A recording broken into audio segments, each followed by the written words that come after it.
Since last year, Supreme Master Ching Hai graciously allowed our association members to gather for international seminars. They were joyous occasions as master and disciple reunited to meditate and pray for peace. During her visit to meet with our association members, Supreme Master Ching Hai also spoke of the teachings of past masters and answered the spiritual questions of fellow initiates. Throughout the ages, compassionate, enlightened masters have urged people to surrender to the greater universal power by seeking the divine within, from which all other goodness and happiness follow. This message was echoed again in Supreme Master Ching Hai's discussion, with the theme, A Correct Conception is Important, with our association members on February 8, 2009. Supreme Master Ching Hai's lectures are not a complete meditation instruction. Please do not try alone. For free of charge guidance, please visit www.godsdirectcontact.org or contact any of our centers near you. There are many ways we can earn merit, and much more than that. By being selfless, by helping others people. Yeah? But not to get merit out of it, but to truly serve because you feel sorry for other people because other people suffer. It's just like you suffer. Yes? Or you go out and use your finance to distribute a sample booklet or, do something to help the public to raise awareness. Yes? And that you earn a lot of merit. This kind of thing will always bring you lots of merit and raise your level. Yes? No problem at all. Of course your parents will give you anything when you need it. Yeah? They even sacrifice themselves for you.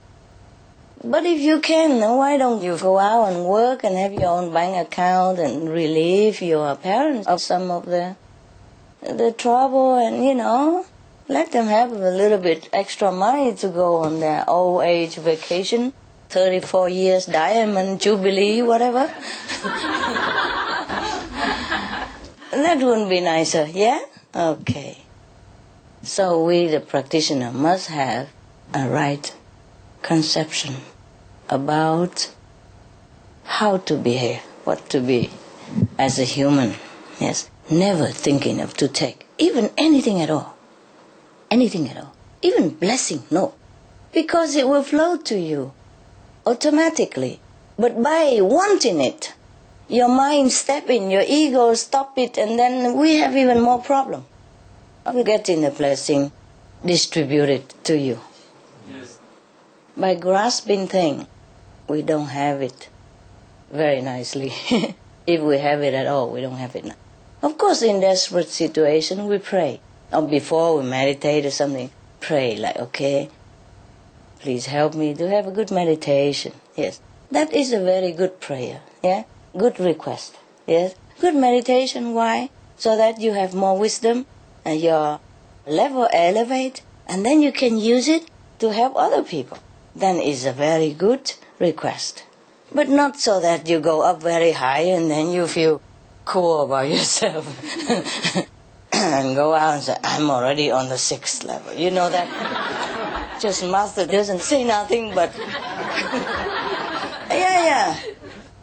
A correct conception is very important. Very important. Maybe you don't think it's important, but it is. Everything boiled down to these 5 precepts. When you're still in this physical body, you adhere to it. It would be a good fence, for you, so that you don't stray over to the neighbor. Sometimes bad neighborhood, okay? In some of your country, people say, oh, don't go there, don't go here. It's a bad neighborhood. There is bad neighborhood in some countries. Many countries have bad neighborhoods, Even in the most glorious city, they have bad corner somewhere. And we just leave it alone. Yes? We don't have to go there and make trouble or despise them or criticize or anything, but we leave it alone. I have promised that anyone who will come, I would accept, no matter what, you see? And that is correct so. I would accept anybody. It's just that they don't accept themselves. They don't accept that they can be greater. They don't accept that they have something larger than life inside them. to rediscover, to reconnect again. They don't accept that. There's nothing I can do about that except reasoning. So it's very difficult for a master to have even a real disciple. Yeah, I told you already in some other places that in India they consider any master very lucky if he even have one disciple in his whole lifetime. And remember the story I told you that the people keep coming and singing in the ashram for the master? In India they have this custom, like before the master speak, they come and sing like that, yeah? And then the master give lecture, yeah. And then they were thinking that because of their singing, so people come and listen to master. And, they feel very proud. And they ask the master to give them a big sum of money. And he say, Master, if you tell your disciple, everybody give $1, then we will have, 2 million, something like that, and you give it to us. So many days later, they come back, Master gives them only $2.50. And then he say, okay, the great grandmaster so-and-so was a disciple. And then the great master was a disciple. Me, I am only half a disciple. So they give $2.50. $1 each disciple, Because the singers thought that the master have so many people come and initiate it and look very devoted, and look like very, very loving to the master. So they're all disciples, and they're counting. He has like millions of disciples. But the master said, no, only 2.5 disciples up to date. The great master was a disciple, and the grandmaster was a disciple, and I am just a half disciple, he said. Half yet. How humble he was. But it could be true like that. It's not like everybody who's initiated is saintly yet. They might be in between the second and the third level. In Vietnam we say, nhân phi nghĩa bất giao. Nhật di vật phi nghĩa bất thủ. It means the person who is not decent, you don't contact.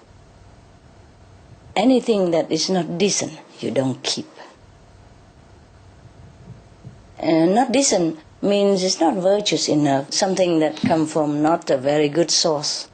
You don't take it as a present. If somebody he sell drug or he kill people and he has a lot of money and he buy you a gift, that you won't take for millions of years. That's what we meant by the thing that is not decent, you don't keep. You don't take. The person who is not decent, you don't contact. The thing is, you have to live with somebody for a long time to know. It's your marriage. If you're in love with a guy, just take it as it comes, yeah? Take it, whatever positive side he has, and ignore the negative side for the time being, hoping that he will grow out of it. Some people do. Some people do.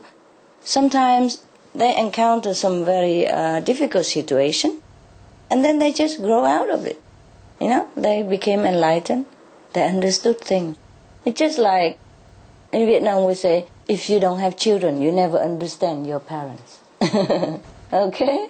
So all the parents suffer all the misunderstanding and the tantrum of the children. And then when they have children, they understand, oh my God, oh, sorry mom, I was worse than this, etc., etc. Do living masters ever contact each other, have sort of a living master share group? Sure, we make a club, huh? I never thought about that. Mostly they are too busy. Yeah, we don't have a club per se, but I guess we're working with each other on a different level, eh? I just like professors, maybe they don't have a club, from Harvard to Princeton, but they do work in a similar way in different locations, yeah, different university. Maybe they meet each other sometimes, maybe they don't. Okay? Yeah, it would be nice, we make a club, eh? Yeah. Drink tea together, chai. Yeah. Okay, I don't know, honey. I don't know if we ever make such a club. Yeah. But they do have a lot of religious gathering all over the planet. You know that? You're interested about Guru group, is it? Well, I was thinking that other living masters that you would have things in common with, to share, communicate, because you had mentioned the living master in India that you had visited. I've been in many ashrams. There are quite a few. Yes.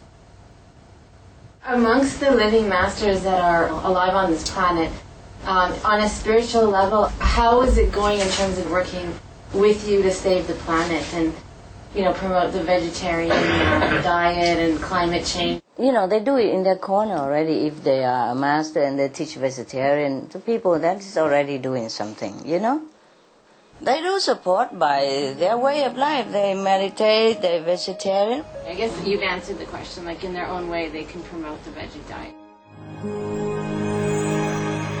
Vegetarianism and religion.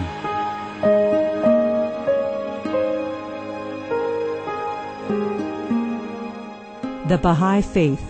Regarding the eating of animal flesh and abstinence therefrom, know thou of a certainty that in the beginning of creation God determined the food of every living being, and to eat contrary to that determination is not approved. Selections from the Baha'i writings on some aspects of health and healing.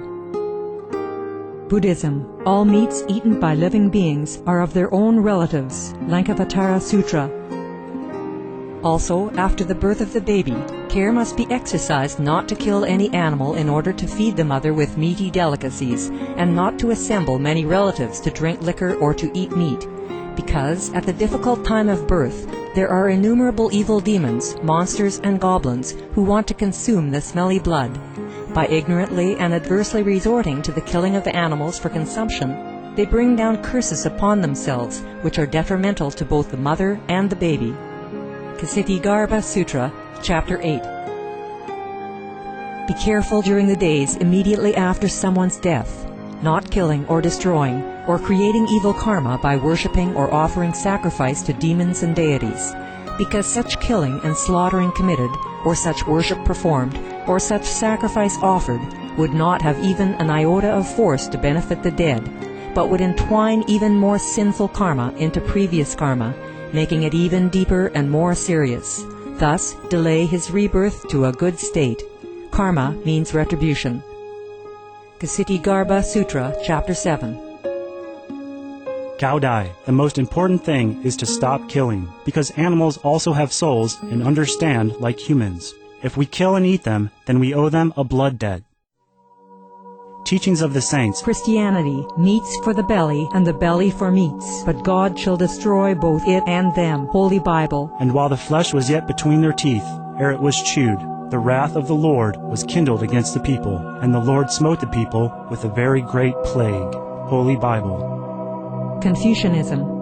All men have a mind which cannot bear to see the sufferings of others. The superior man, having seen the animals alive, cannot bear to see them die. Having heard their dying cries, he cannot bear to eat their flesh. Mencius. Essenes. I am come to end the sacrifices and feasts of blood, and if ye cease not offering and eating of flesh and blood, the wrath of God shall not cease from you. Gospel of the Holy 12. Hinduism. Since you cannot bring killed animals back to life, you are responsible for killing them. Therefore, you are going to hell. There is no way for your deliverance. Adilila. He who desires to augment his own flesh by eating the flesh of other creatures lives in misery in whatever species he may take his birth. Mahabharata anew. Islam. Allah will not give mercy to anyone except those who give mercy to other creatures. Hadith. Do not allow your stomachs to become graveyards of animals. Hadith. Jainism. A true monk should not accept such food and drink as has been specially prepared for him involving the slaughter of living beings. Sutrakatanga. Judaism. And whatsoever man there be of the house of Israel, or of the strangers that sojourn among you, that eateth any manner of blood, I will even set my face against that soul that eateth blood, and will cut him off from among his people. Holy Bible. Blood meaning flesh. Sikhism. Those mortals who consume marijuana, flesh, and wine, no matter what pilgrimages, fasts, and rituals they follow, they will all go to hell. Guru Granth Sahib. Taoism. Do not go into the mountain to catch birds and nets. nor to the water to poison fishes and minnows. Do not butcher the ox that plows your field, tract of the quiet way. Tibetan Buddhism, the offering to the deities of meat obtained by killing animate beings is like offering a mother the flesh of her own child, and this is a grievous failure, the supreme path of discipleship. Zoroastrianism. Those plants I, Ahura Mazda, or God, rain down upon the earth to bring food to the faithful and fodder to the beneficent cow. Avesta. Everybody knows that vegetarian diet is good for health and to save the planet. They will be awakening their own great, compassionate, loving self-nature, and then their level of consciousness will rise up automatically, and they will understand more than they ever did, and they'll be closer to heaven than what they are right now.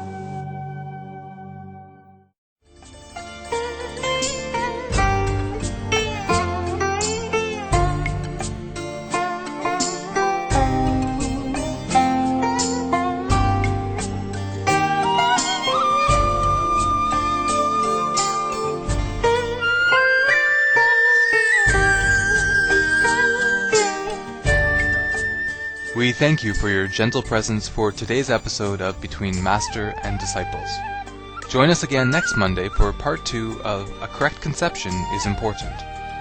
Please stay tuned to Supreme Master Television for Animal World, our co-inhabitants, coming up next right after Noteworthy News. May your days be filled with joy and loving kindness. For more details, please visit www.suprememastertv.com/BMD